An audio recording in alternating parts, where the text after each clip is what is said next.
ഇന്നെനിക്ക് കണ്ണെഴുതാൻ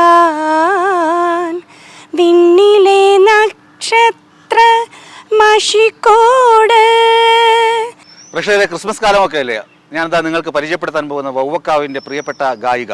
നിങ്ങൾക്കറിയാം, top singer ഫേമായ സൂര്യനാരായണൻ്റെ ഒപ്പം പാടുന്ന രഞ്ജിനി മനുവാണ് ഞങ്ങൾക്ക് ഒപ്പമുള്ളത്. നിങ്ങളെ ഇന്ന് പാട്ടുപാടി സന്തോഷിപ്പിക്കാൻ എത്തിയിരിക്കുന്ന രഞ്ജിനിയാണ്. രഞ്ജിനി, പാട്ടിൻ്റെ വിശേഷങ്ങൾ എന്തൊക്കെയാണ്? പാട്ടിൻ്റെ വിശേഷം കുറേ പ്രോഗ്രാമായിരുന്നു, പോകുന്നു. എത്ര നാളായി പാട്ട് പഠിക്കാനൊക്കെ തുടങ്ങിയിട്ട്? ഞാൻ വിവാഹശേഷമാണ് പാട്ട് പഠിക്കാൻ തുടങ്ങി. എൻ്റെ ആദ്യ ഗുരു മായ ടീച്ചറായിരുന്നു. മായ ടീച്ചറിൻ്റെ അടുത്ത് പഠിച്ചു. പിന്നെ അത് കഴിഞ്ഞപ്പം ടോപ്പ് സിംഗർ സൂര്യനാരായണൻ്റെ അച്ഛൻ പ്രേംരാജ് സാറ്, അദ്ദേഹത്തിൻ്റെ അടുത്താണ് ഇപ്പം പഠിക്കുന്നത്. സാധാരണ എല്ലാവരും ഇങ്ങനെ കുട്ടിക്കാലം മുതലേ സംഗീതമൊക്കെ അഭ്യസിച്ച് തുടങ്ങി. ഇത് കല്യാണം കഴിഞ്ഞിട്ട് 16 വർഷമാകുന്നു. കല്യാണം കഴിഞ്ഞ ശേഷമാണ് പഠിക്കാൻ തുടങ്ങുന്നത്. അതെ അതെ, എനിക്ക് ചെറുതിലേ തൊട്ടേ പാടാനൊരു താല്പര്യം ഉണ്ടായിരുന്നു. ചില അസൗകര്യങ്ങൾ കൊണ്ട് എനിക്ക് പറ്റിയില്ല.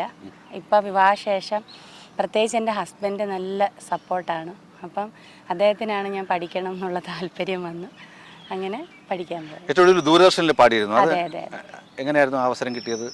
അത് എൻ്റെ അധ്യാപകൻ പ്രേംരാജ് സാറ് തന്നെ എനിക്ക് എൻ്റെ പാട്ട് അയച്ചു കൊടുത്ത് അവിടെ നിന്ന് എന്നെ ക്ഷണിച്ചതാണ്.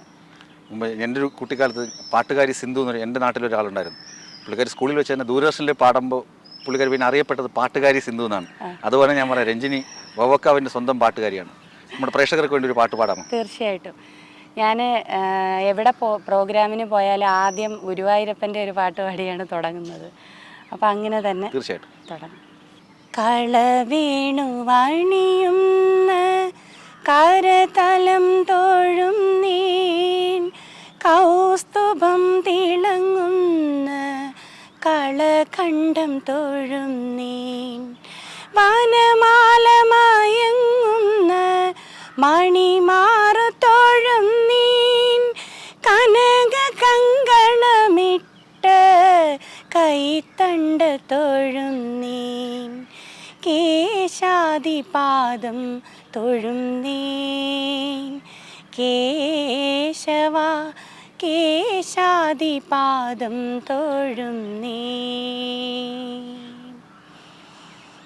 പീലിച്ചുരുൾ മുടിയും നീലത്തിരുവുടലും ഭാലത്തോടു കുറിയും താണു തൊഴും നീൻ, കേശാദിപാദം തൊഴും നീൻ. അടിപൊളി. പാട്ടിന്റെ സെലക്ഷനൊക്കെ എങ്ങനെയാണ്? എങ്ങനെയുള്ള ഈ ഭക്തിഗാനം മാത്രമാണോ, അടിച്ചുപൊളി പാട്ടുകൾ? ഒരുവിധം എല്ലാ പാട്ടുകളും പാടും. ദൂരദർശനിൽ പാടിയത് പാട്ടായിരുന്നു? ദൂരദർശനി കുറേ പാട്ടുകൾ ലൈവ് പ്രോഗ്രാം ആയതുകൊണ്ട് വിളിക്കുന്ന പ്രേക്ഷകരുടെ ആഗ്രഹപ്രകാരം പാടിക്കൊടുക്കും. കൂട്ടിനൊരു പാട്ട് അതാണോ? അതെ അതെ. അപ്പോൾ അത് ശ്രദ്ധിച്ചോ? നല്ല പരിപാടി, ഒരുപാട് ജനശ്രദ്ധ നേടിയ പരിപാടി. ഒരുപാട് ആൾക്കാരുടെ നല്ല അഭിപ്രായങ്ങളും ഒക്കെ അറിയാൻ പറ്റി. നല്ല സപ്പോർട്ടായിരുന്നു അവിടെ എല്ലാവരും, ദൂരദർശനിലെല്ലാവരും. അതിനെ തുടർന്ന് ഇഷ്ടംപോലെ പരിപാടികൾ കിട്ടുന്നുണ്ട്. ഇപ്പോൾ കിട്ടുന്നുണ്ട്. വവ്വക്കാവിനപ്പോൾ ഒരു ഗായികയായി. പിന്നെ ഒരു അടിച്ചുപൊളി പാട്ടൊന്ന് പാടാവൂ. ക്രിസ്മസ് കാലമൊക്കെ അല്ലേ, ക്രിസ്മസ് ന്യൂ ഇയർ ഒക്കെ വരികയല്ലേ, ഒരു അടിച്ചുപൊളി പാട്ട്. രാക്കോലം വന്നതാണേ കൂത്താടും കൂട്ടരാണേ, രാക്കോലം വന്നതാണേ കൂത്താടും കൂട്ടരാണേ, ഉള്ളം പതഞ്ഞ വേളയിൽ തമ്മിൽ തുളുമ്പുവാൻ, താളം പതിഞ്ഞ മേളയിൽ മേളം കലമ്പുവാൻ, രാക്കോലം വന്നതാണേ കൂത്താടും കൂട്ടരാണേ, രാക്കോലം വന്നതാണേ കൂത്താടും കൂട്ടരാണേ. സൂപ്പർ. എനിക്ക് ഇതിങ്ങനെ പാടാൻ പറ്റിയത്, എനിക്ക് അതുപോലൊരു ഗുരുനാഥനെ കിട്ടിയതാണ് എൻ്റെ ഏറ്റവും വലിയൊരു അനുഗ്രഹം. അദ്ദേഹത്തിനാണ് ഇതിൻ്റെ എല്ലാ ക്രെഡിറ്റും.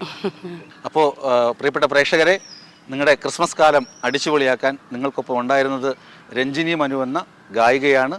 വിവാഹശേഷമാണ് രഞ്ജിനി സംഗീതം അഭ്യസിച്ചു തുടങ്ങിയത്. തീർച്ചയായിട്ടും അത് ഭയങ്കര പ്രോത്സാഹനം, അല്ലെങ്കിൽ വലിയൊരു കയ്യടി കൊടുക്കേണ്ട സംഭവമാണ്. അതിനുശേഷം ദൂരദർശനിൽ പാടാൻ അവസരം ലഭിച്ചു. അതുമല്ല, കേരളം ആരാധിക്കുന്ന ടോപ്പ് സിംഗർ സൂര്യനാരായണൻ്റെ കൂടെയാണ് ഇപ്പോൾ രഞ്ജിനി മനു പാടിക്കൊണ്ടിരിക്കുന്നത്. വളരെ സന്തോഷം രഞ്ജിനി മനു.